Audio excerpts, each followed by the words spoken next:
Hello everyone. So who's ready to recreate some historic tatting? Actually, this is a very simple piece. So as long as you're at least comfortable making the basic tatting knot and putting it in a ring, then you should be just fine. So let's get started. It's going to be fun. So this is a portrait from 1790 of Elisabeth de Haan and her husband by Wybrand Hendricks, and it's in the Mauritshuis Museum in The Hague. I love this painting. They make me smile. I love how kicked back she is for what could have been a very serious and stately portrait. She's kind of slouching a little bit. She's kind of putting up with the fact that she has to sit for this painting. I want to remake this for a couple different reasons. First, it's the oldest work I've seen so far that I would call true tatting, and not its predecessor, which is knotting. Second, it looks like a very simple pattern to make, so I think it'll be great for even a complete beginner. Let's see what information we can glean from this. Look at her shuttle. It doesn't look like it's made out of metal or wood unless it's a really light colored wood. I think though that the rest of her clothes are of a high enough estate that we can assume she would use one out of bone or shell, and that doesn't really look like shell to me, so I'm going to assume that it's bone. So we'll discount the black, the metal, the brass, and here are my bone looking shuttles. So how big is it? If we compare it to her hand, looks like it's not quite as long as her index finger, but maybe a little longer than her thumb. So this one probably. This is a relatively small shuttle compared to the knotting shuttles in portraits from about the same time.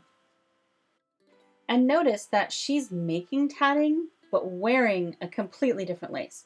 There isn't any other tatting to be seen, not on her clothes or the furniture or anywhere, which supports the idea that tatting was not a status lace, but more of a hobby or pastime lace, something to make your hands look elegant and industrious, but only actually used on things like linens and the clothes of children. And oh my gosh, might we take a moment to just appreciate her chatelaine? It looks like keys, maybe, an absolutely gorgeous pearl encircled watch, and dare I think, a tatting hook? But that's a video for a different day. Now, how about the actual lace that she's making? So first question is, how many threads are being used? So obviously there's only the one shuttle, and there isn't an additional ball of thread or anything, which means that she's making rings alone without a chain to separate them. So how big are the rings, and are they joined? It looks like the rings are perhaps a quarter of the size of her thumb. Maybe 2 or 3 across the width of her shuttle. And we're working with about a 2-to-1 scale here. As for the joins, they're a little harder to find, but I think you can see them here, you can see them here, and you can see them here. The rings seem to line up next to each other, so I don't think they're loose and like going in different directions. So I'm going to say that they are joined with a single picot halfway up the side, but without any chains to separate them. I do think because of this guy right here that they may have a decorative picot on each top. The rings also don't look like they close completely. They look like they're open ever so slightly on the bottom. So let's see if we can draw this out.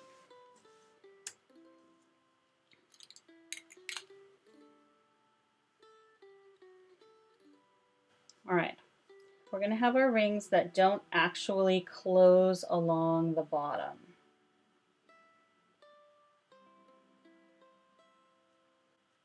We're going to see a little thread along the bottom of each one. And we're just going to see thread to join. We're not going to see any chains. Then they're also going to connect with the picot. So we'll put those in there. And like I said, I do think that there is a decorative one. Every once in a while you'll see one that has like a prominent point sticking out the top. So we're going to say that there's a picot at the top. So there's our general pattern for now. Now we just have to figure out what size we're going for. And that is going to rely on 2 things, basically. One is the thread size, and the other is how many stitches do we put between each picot. So let's make a mock-up. Judging by the thickness, the size, I'm going to say that these are regular tatting thread kind of ish size. I'm not going to go with the larger thread size because in comparison, it just looks like it's a little too big. So I think we're going to stick with the regular tatting size thread. So the next thing to do is to load the shuttle. And in case you are unfamiliar with that, I'll walk you through it.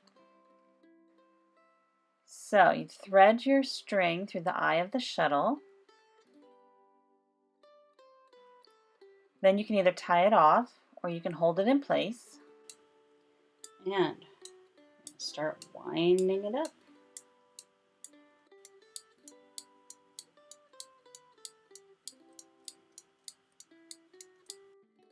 All right, I think that'll be enough for now.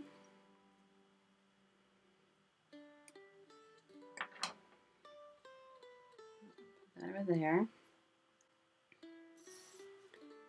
So we're looking for roughly 1/4 of a thumbprint sized lace.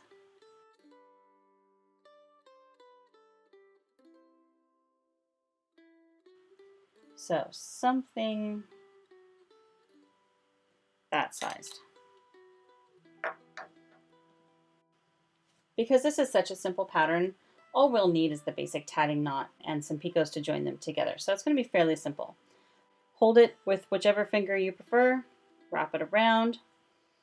Remember, your tatting rhythm is towards you, under, over, and then don't forget to pull the shuttle thread and release the hand thread so that your knot flips. Second half is away from you, over, under. Pull it tight with the shuttle, release your finger so that the knot flips. And there is our beautiful tiny little tatting stitch. All right, so let's make, I don't know, 5 or 6 of these and see if we can get a 1/4 up that circle.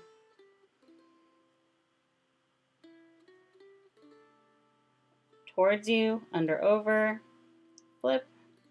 Away from you, over, under, flip. Towards you, under, over, tension. Away from you, over, under, and pull the tension.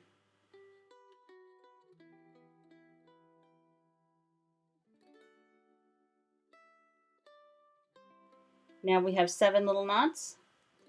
Let's make a picot. So remember that is the exact same stitch. You're just going to leave a little space between them. Hold it tight.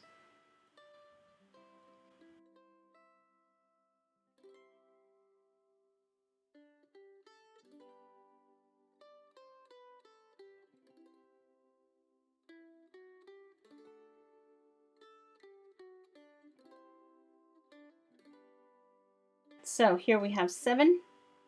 Let's do our little decorative picot. All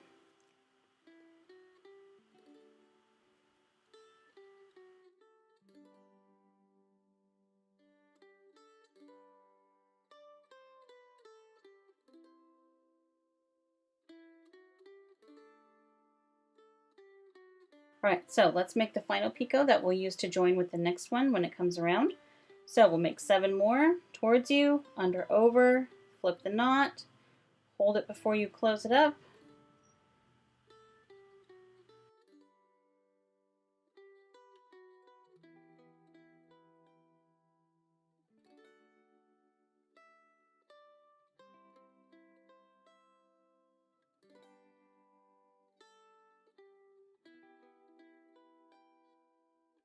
All right, so let's see how we did.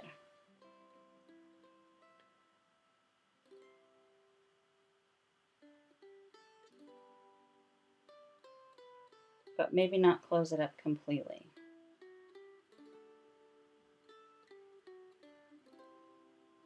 All right, so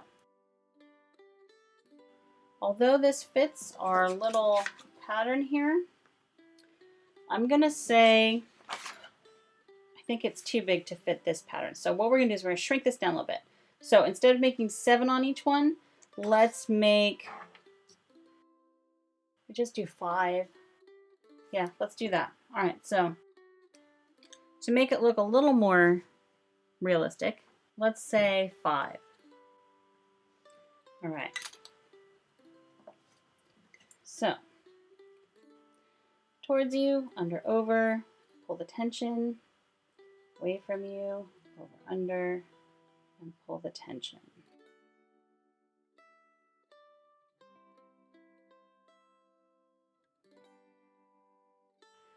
All right, now a picot.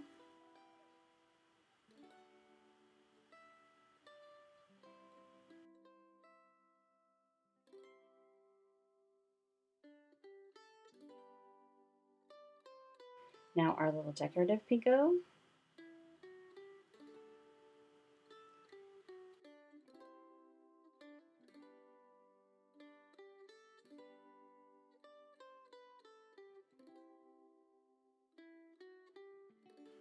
And the picot to join to the next one.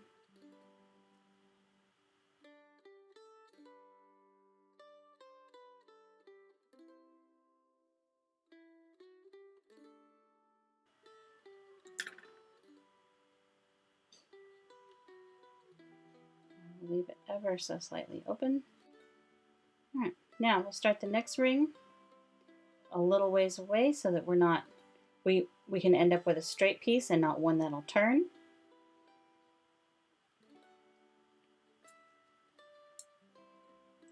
All right, ready?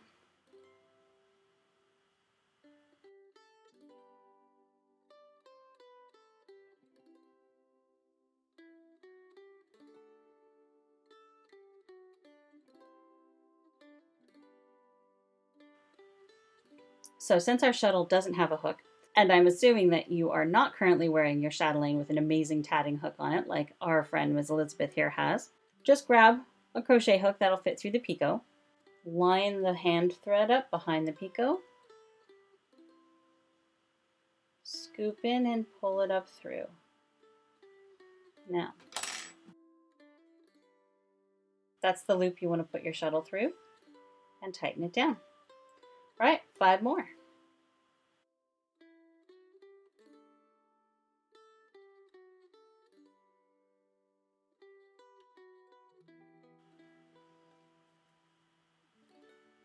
Decorative picot.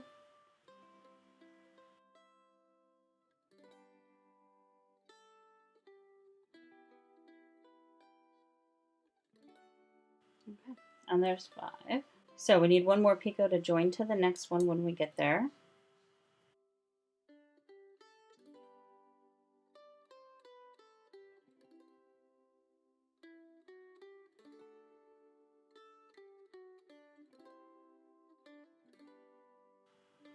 All right.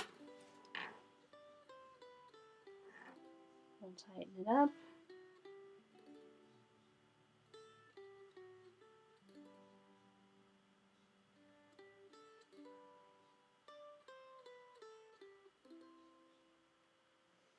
Okay, so there we have 2.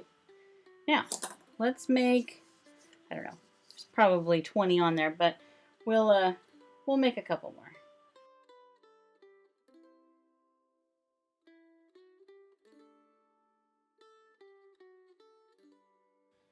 And here it is. I think we came pretty close, especially since we were working off of a painting, which has its limitations because you never really know just how familiar the painter was with lacework. Did he really know what he was painting exactly? Which is why we always want to footnote these kinds of experiments with it being an interpretation of an existing work. But I think it's a lovely one to start with, especially if you're new to tatting or if you're new to this whole concept of recreating pieces of lace from different time periods throughout history. And I hope I've been able to share with you that recreating historic lace doesn't have to be difficult or out of reach. It's actually really fun to experience something that was done so long ago, going through the same motions as those who have gone before, creating with our hands something that is very nearly what they also would have made, and share in a moment of their experiences. Anyway, my name is Bryce. Thank you for joining me as I waxed historic about lace making. and I'll see you again soon. Bye.